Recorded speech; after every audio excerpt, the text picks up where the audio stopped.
Wala tayong pangalawa. Ayan na, ayan Ayan na. na, tawag nyo. Hindi, maayos sa gamit yun. Wow, organized. Organized. Nakakatuwa yung anak organized. Organized si Daddy, no? Alright. Ay, siya pa yung pangalawa po. Ayun po, matapang. Wow, matapang. Tulad ni Kuya. Ako na Kuya. Si Kuya pa na nagpala kay Darby. Matapang. Matapang. Kung wala nagsuporta kay Mami kanina, mas lalong wala sumuporta kay Darby. Nakakatawa kay Mami sa amin. Bakit ganyan? Yung mga gas mo ba natin inaantok ka lahat? Parang ano na lang taas sa energy, ngayon wala na. At syempre yung papalit mo, Daddy. Hindi, ayun. Siguro,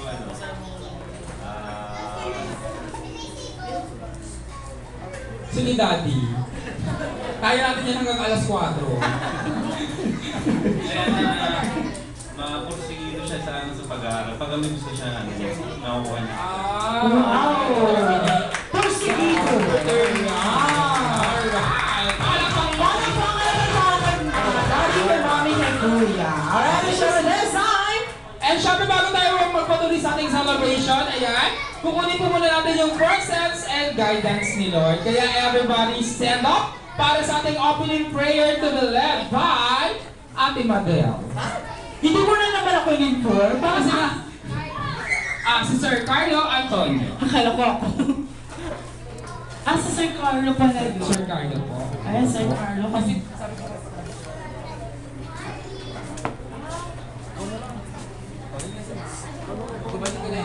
sige po. Alright, and syempre sa mga guests natin, everybody, stand up po muna.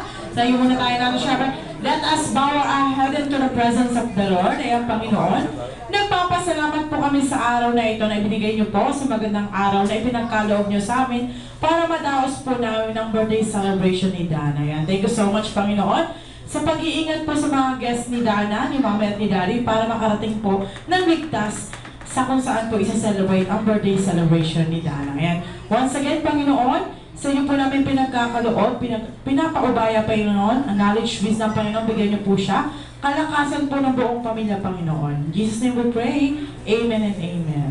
Thank you so much, Ate Madel. Siyempre, thank you so much everybody. Sit down. Maraming